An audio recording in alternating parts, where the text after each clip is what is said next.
Kita bicara mengenai obat esensial. Obat esensial, konsep yang diajukan oleh diinisiasi oleh Pak Media itu sebetulnya diadopsi dari WHO yang merupakan konsep global. Nah, obat esensial adalah obat yang benar-benar diperlukan oleh rakyat, diperlukan sesuai dengan pola penyakit. Jadi Pak saya kalau membagi obat esensial itu ada satu kriteria lagi, yaitu very essential. Obat esensial inilah yang harus dimanapun yang diperlukan oleh rakyat, harus tersedia di seluruh pelayanan publik, di seluruh konsep obat esensial ini sekarang ini terperangkap pada konsep individualisasi. Dulu Pak saya punya ide untuk membangun infrastruktur produksi, membangun produksi obat pabrik obat esensial dengan bantuan pemerintah tadi, dengan sokong dari pemerintah tadi. Tapi sekarang terbengkalai. Ini mantan dan rugi besar-besaran. Itu karena konsep awalnya sudah terdiskusi. Ya, tidak saja salah kelola, tetapi juga yang mengelola tidak memiliki tes, tidak memiliki pengetahuan mengenai pasien. Rugi dan rugi, bahkan sekarang itu di reagensi saja padahal itu dulu adalah pabrik obat terbesar di Asia Tenggara yang digagas oleh perusahaan reagensi. Inilah bahasa konsep seperti ini, konsep strategi seperti ini kita lihat.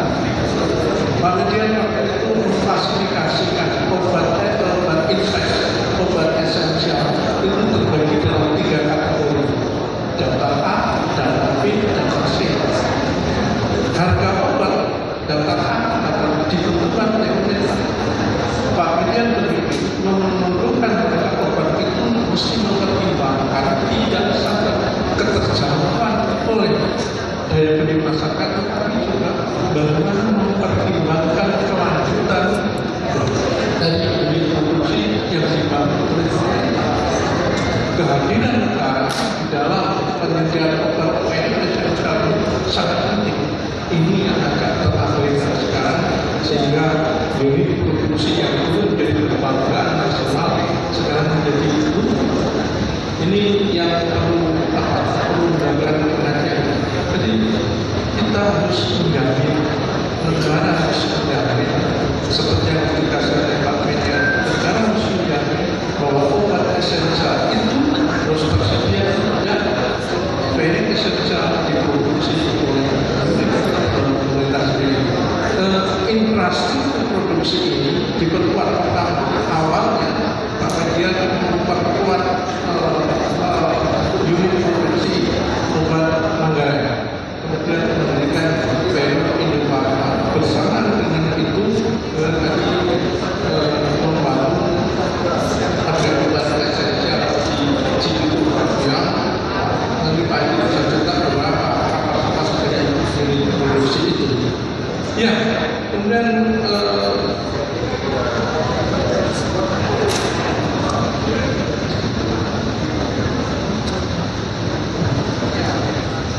yang kedua tadi juga sudah berbicara tentang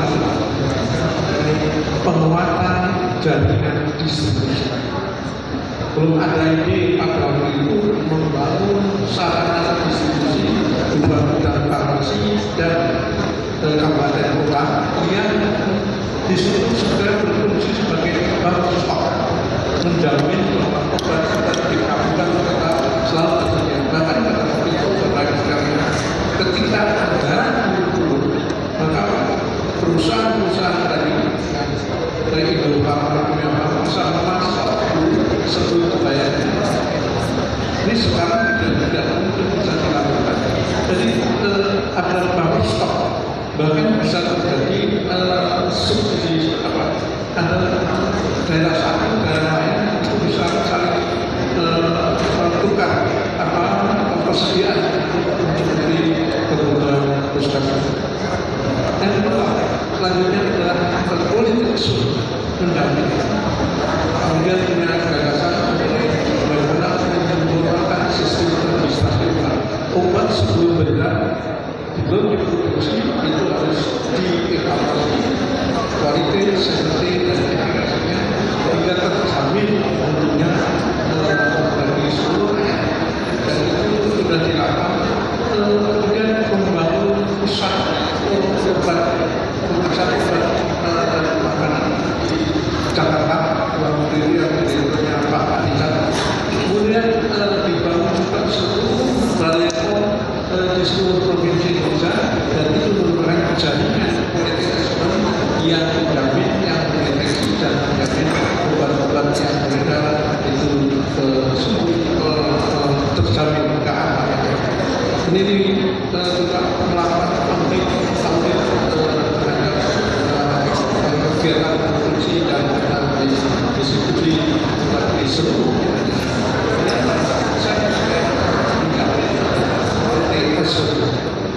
dan yang berikutnya adalah pelayanan obat untuk masyarakat. Ini juga penting.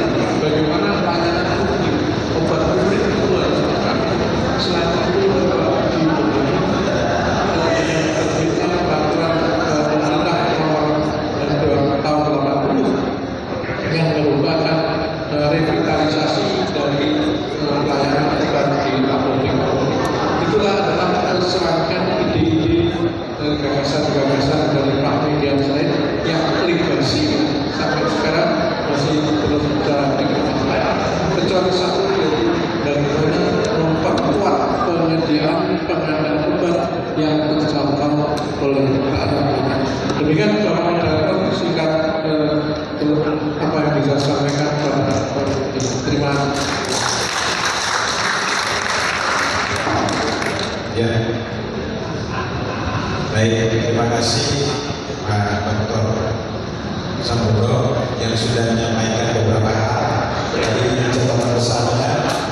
Ini kepada testimoni beliau terhadap apa yang beliau ketahui tentang Prof. Median Sirait, sampai tadi penyediaan obat yang terjangkau. Kalau kemudian kita baca dari beberapa literatur yang bisa kemudian dibeli ataupun didapat oleh seluruh masyarakat. Begitupun dengan penerapan obat esensial mengacu pada konsep WHO. Itu merupakan salah satu kebijakan Prof. Median Sirait yang luar biasa dan cukup dikenal sampai. Terima kasih Dr. Sambodo. Selanjutnya saya akan memberikan kesempatan kepada pembicara kita yang ketiga, yaitu Profesor Dr. Daryono Hadi Cahyono. Beliau merupakan guru besar dari Institut Teknologi Bandung. Silakan Prof. Waktunya 10 menit saya berikan.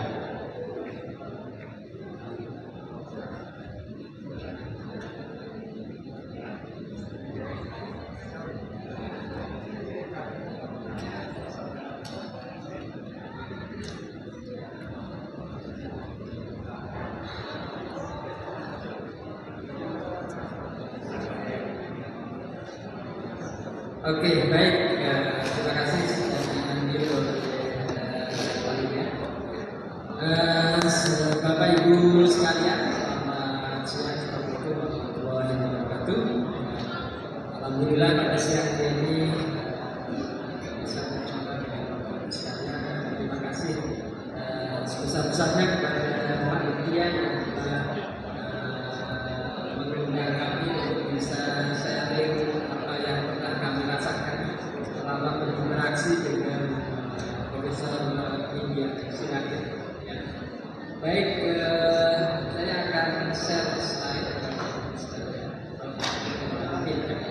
Baik, jadi tadi oleh Bu Rizka atau oleh Pak Sambodo saya kira sudah dijelaskan jejak-jejak Profesor Median Sirait dalam khususnya kontribusi di bidang pengawasan obat dan makanan. Saya sebagai mantan ingin sedikit menyampaikan informasi terkait bagaimana kontribusi beliau dalam dunia pendidikan tinggi farmasi. Mungkin bisa slide berikutnya. Jadi riwayat beliau terkait dengan pengabdian Profesor William Syahid di dunia pendidikan tinggi farmasi, khususnya tentu di PPI, dimulai tahun 53 beliau menjadi sebagai apoteker, menjadi pengatur obat di Fakultas Ilmu Pasti Alat Fikih yang ada di Bandung, dan pada saat itu ITB belum berdiri karena ITB secara resmi namanya digunakan mulai 1 Maret 1959. Kemudian beliau menjadi asisten dosen sejak tahun 56. Kemudian bagaimanapun sebagai pendidik ya, tentu harus memiliki pendidikan lebih tinggi, sehingga beliau melanjutkan pendidikannya di Jepang, baik untuk penyelesaian sarjana farmasi maupun juga tentunya doktor farmasi di Jerman Barat. Kemudian sekembalinya beliau dari Jepang, beliau kembali dengan jurusan farmasi sebagai dosen, dan karir beliau luar biasa. Baru setahun pulang ke Indonesia, kemudian langsung menjadi pembantu rektor bidang mahasiswa. Ini saya kira prestasi yang jarang terjadi, ya. Jadi baru pulang dari luar negeri kemudian langsung menjadi wakil rektor pada saat itu istilahnya. Kemudian beliau prestasi tentunya di dalam pendidikan, pengacara, penelitian di masyarakat kehidupan. Kemudian beliau diangkat menjadi guru besar pada ilmu pengetahuan. Fokus beliau khususnya adalah terkait dengan tradisional dan sebagainya. Rasanya nanti Profesor Sukasma akan menjelaskan bagian-bagian. Kemudian setelah mengabdi dari ITB, beliau kemudian pemikiran yang masih sangat baik, diangkat untuk tahun besar di baik. Selanjutnya, berikutnya.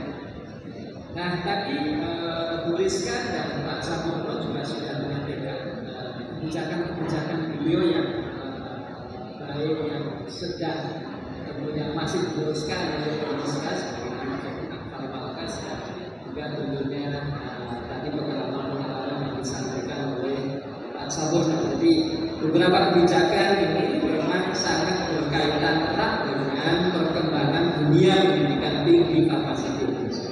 Jadi yang berkaitan dengan penerapan CIP di industri farmasi, kemudian pendirian pusat pemeriksaan obat yang ada di pusat maupun yang ada di daerah.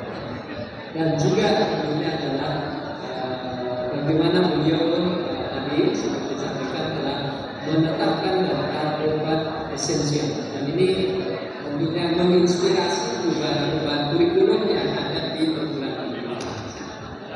Slide berikutnya. Nah, ini harusnya belakang ya. Baik, ini adalah selama kami belajar dengan beliau ya. Meskipun sebenarnya saya tidak banyak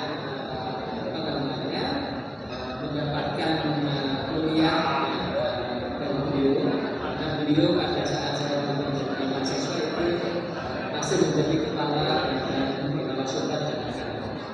Tapi beliau secara langsung rutin untuk memberikan kuliah di bidang beliau.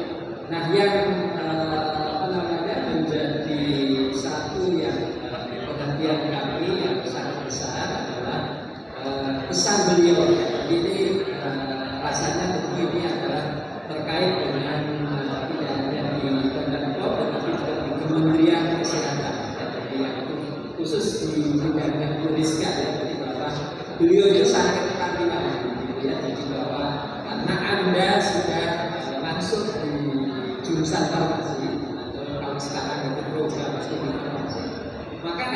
juga harus secara serius untuk mempelajari substansi keilmuan. Meskipun di pesan berikutnya beliau juga menganjurkan kami mahasiswa, mungkin dari pengalaman beliau yang banyak organisasi mulai dari tentara rakyat gitu ya, sangat banyak manfaatnya, sehingga beliau juga berpesan ya, tapi kalau bisa ya, selama waktunya tentu masih bisa kita atur, adalah untuk ikut serta di dalam organisasi kemahasiswaan atau organisasi lain ya. Ini adalah pesan-pesan yang saya ingat sangat bermanfaat, tidak hanya bagi kami tetapi juga karena berkaitan dengan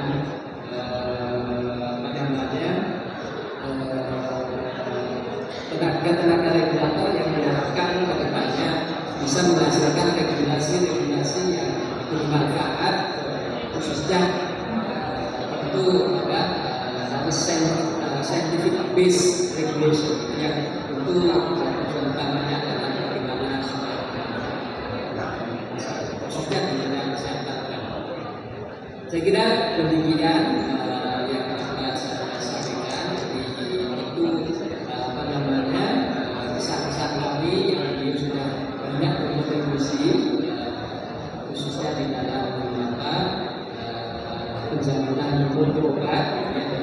Tentunya ini tidak lepas dari dunia pendidikan dan sudah menginspirasi kami di perguruan tinggi untuk menata kurikulum yang berkaitan dengan penjaminan mutu, kemudian yang kedua adalah informasi obat, pelayanan obat, dan juga tentu bidang-bidang terkait yang berkaitan dengan obat. Dan yang kedua tentunya adalah beliau sudah menginspirasi kami juga di Sekolah Farmasi TI untuk mendirikan program studi magister industri farmasi, karena seperti tadi yang diinisiasi beliau termasuk yang mendorong untuk kemajuan industri yang perusahaan-perusahaan farmasi khususnya bidang produksi obat. Di kami saat ini punya program magister farmasi industri, dan itu memang dikomunikasikan untuk teman-teman yang profesional di industri farmasi. Kemudian yang dapat kami sampaikan, terima kasih. Selamat siang. Baik, terima kasih dari Wahdi sudah menyampaikan pandangan beliau berdasarkan pengalaman histori beliau. Ada beberapa catatan tadi beliau yang beliau sampaikan. Dia lebih melihat Prof. Sirait dari perspektif sebagai semacam misi. Namun mungkin kita semua sudah tahu bahwa bukan hanya sebagai seorang lulusan IPB beliau merupakan dosen di bidang pendidikan.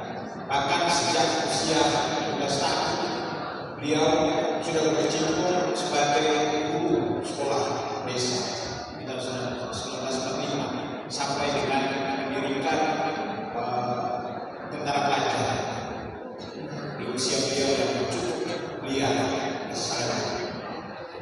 Ini menunjukkan betapa konsepnya Prof. Sirait di dunia tenaga kerja pendidikan di Indonesia. Bahkan sampai tahun 1990 ketika beliau diangkat sebagai pengusaha. Sekali lagi saya ucapkan terima kasih Prof. dari Ahmad. Selanjutnya saya akan berikan kesempatan kepada Bapak Edi Pramono sebagai pembicara yang keempat. Waktunya sama, Bapak nanti sisa selebihnya kita akan dengarkan di tengah jalan. Terima kasih. Selamat. Terima kasih Bapak Profesor Agung Motor, Bapak-bapak, ibu-ibu, adik-adik mahasiswa, adik-adik tinggi, selamat sore. Assalamualaikum warahmatullahi wabarakatuh. Salam sejahtera. Saya diberi tugas oleh panitia untuk menyampaikan perspektif dengan judul substansi Profesor Dr. media CAE tentang gagasan dan visinya dalam pengembangan industri obat di Indonesia. Itu adalah yang diberikan kami. Karena waktunya 10 menit saya langsung poin. Jadi saya di sini akan menyampaikan perspektif dan pandangan saya sebagai seorang praktisi industri farmasi, di mana pada waktu saya sudah 24 tahun bekerja di PT Indofarma sejak tahun 1980 lulus dari UGM sampai 2003, dan di mana pada waktu itu Indofarma itu namanya pabrik Manggarai, namanya adalah Pusat Produksi Farmasi Departemen Kesehatan di bawah Departemen Kesehatan.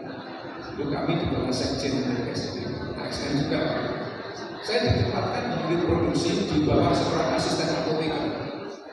Nama beliau adalah Bu Yusni Kusmawardhani, adalah kolega dari Bapak Profesor Dr. Widya Singari.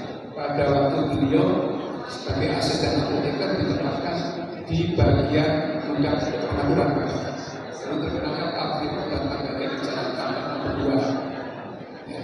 Dan di sini beliau banyak bercerita tentang kiprah beliau, bagaimana kontribusinya terhadap pabrik obat Manggarai atau pusat produksi obat yang dilakukan, dan kiprah beliau setelah itu yang menjadi dirjen itu menentukan juga.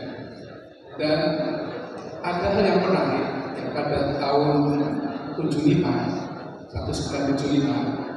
Indofarma Pusat Produksi Departemen Kesehatan mengalami masalah keuangan, masalah keuangan karena ada order. Jadi pada saat itu manajer karyawan itu mengeringkan kurma untuk menyambung kehidupannya. Itu Indofarma tahun 75. Dan di tahun 78 ya, waktu itu ada devaluasi. Jadi pemerintah melakukan devaluasi yang terkenal dengan Not 15. Ya. Devaluasi itu dari 420,2 US dollar menjadi 625 US dollar. Kenaikannya adalah 33,6%, dan itu membawa dampak bagi perekonomian negara. Jadi pendapatan per kapita juga masih kecil saat itu. Obat tentunya jadi mungkin diterima karena dolarnya seperti itu. Sehingga atas inisiatif beliau itu menemui Bapak JB Sumali yang waktu itu adalah sebagai wakil ketua Bapenas untuk menyampaikan kenapa kita punya pabrik seperti ini kok nggak hidup, kenapa nggak dihidupkan. Jadi pada waktu itu pemerintah memutuskan untuk menghidupkan kembali Indofarma yang tadi itu dengan memberi penugasan. Penugasan adalah untuk memproduksi PAM79 saja. Itu dari inisiatif Pak Widya juga. Itu ada penugasan obat impres berapa? Jumlahnya kalau nggak salah 40 item. Yang kemudian juga Kimia Farma dan Pak Pos juga diberi juga untuk daftar bidangsi. Itu adalah jasa beliau. Visi dan gagasan beliau lainnya yang sangat berdampak pada perkembangan obat di tanah air adalah beliau punya gagasan bahwa obat yang dibutuhkan oleh masyarakat itu harus tersedia di unit-unit pelayanan kesehatan pemerintah, baik di puskesmas, di kabupaten dan lain sebagainya. Karena beliau itu bukan hanya mikir punya visi dan gagasan, beliau ingin visi dan gagasan bukan hanya sebagai konsep, tapi direalisasikan. Sehingga pada konsep beliau tentang obat yang dibutuhkan masyarakat, beliau membuat inisiasi untuk menetapkan daftar obat nasional. Tadi juga disampaikan Pak Sampurno tadi, itu adalah obat-obat yang terseleksi dari banyak obat yang beredar yang memang sangat dibutuhkan oleh masyarakat. Ya.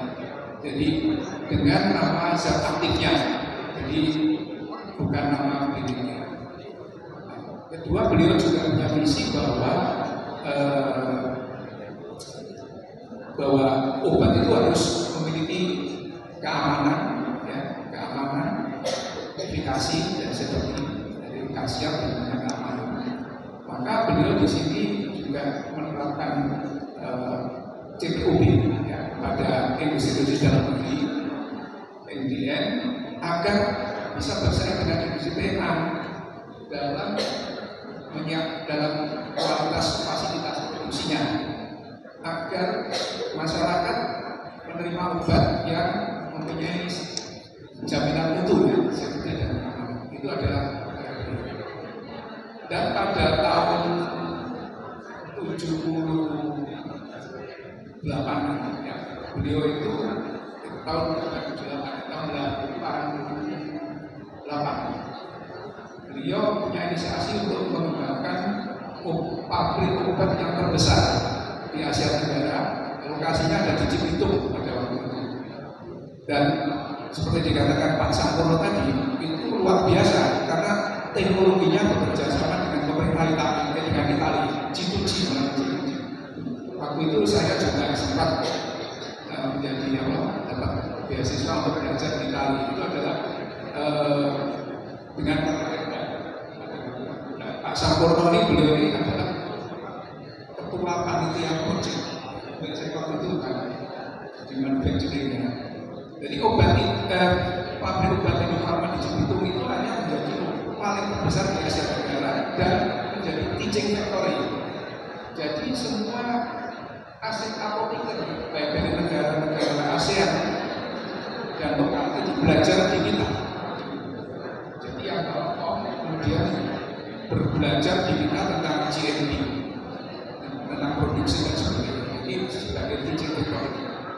Itu adalah konsep beliau terhadap masalah aplikasi. Kemudian soal harga di situ, harga beliau juga selalu berpikir bahwa harga masyarakat Indonesia itu masih daya belinya rendah. Ya. Jadi di masalah penetapan harga itu beliau akan melakukan review, biasanya harga obat esensial atau obat impres, jadi obat impres itu selalu dievaluasi. Berdasarkan inflasi, alokasi anggaran dan sebagainya, karena anggaran juga terbatas.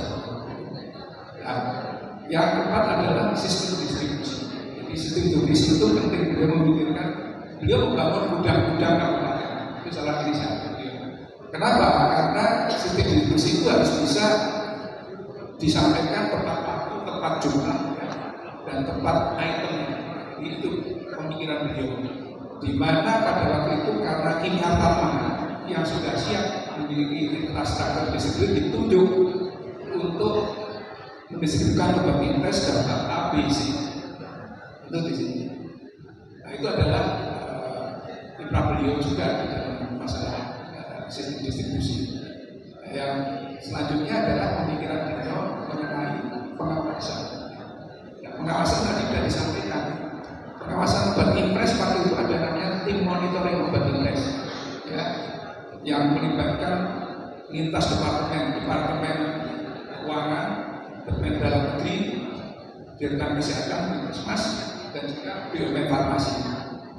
Saya sempat ikut dalam tim monitoring suatu puskesmas dia itu untuk membantu atau mendampingi ya, pengelola obat di tingkat kabupaten maupun puskesmas tentang cara penyimpanan yang baik ya, kadang-kadang di puskesmas itu tangannya dimasukkan itu jamuran, jadi itu kita harus memberi saran kepada beliau juga perencanaan obat, karena kadang-kadang di kabupaten di puskesmas tidak sesuai perencanaannya, ada obat yang malah over yang tidak dibutuhkan ada di sini, jadi itu salah satu juga tugas dari monitoring. Dan beliau juga di samping itu menerapkan dua sistem pengawasan mutu obat, yaitu sistem internal, di mana industri farmasi produsen harus mempunyai pemeriksaan mutu, dan eksternal yaitu dibentuknya oleh beliau BPOM, Pusat Pengawasan Obat dan Makanan, dan juga balai-balai obat ya, di seluruh Indonesia, sehingga obat yang beredar di masyarakat itu relatif bisa dijamin masalah keamanan dan kasihnya. Itu adalah karya-karya beliau selama ini. Nah, jadi saya kira dari semua ini apa relevansinya? Ya, gagasan kebijakan si beliau terhadap perkembangan obat di tanah air. Jadi 3 hal, doain, obat nasional, CPOB penerapan, juga tadi Pak Samuel sampaikan ya konflik peraturan-peraturan.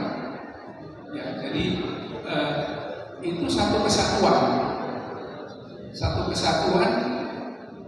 yang dampaknya sekarang ini ide dasar itu akan menjadi ide dasar pengembangan obat generik yang kita rasakan. Itulah tantangannya. Jadi dari UN, dari CPOB tadi penerapan, dan itu semua menjadi dasar pengembangan obat generik yang pada tahun 99 itu melalui SK Menteri Kesehatan, ya, bahwa seluruh unit pelayanan kesehatan pemerintah harus menggunakan obat generik. Dan sekarang kita ngerti bahwa obat generik sudah mendukung sistem kesehatan nasional, di mana BPJS pilar utamanya adalah obat generik itu.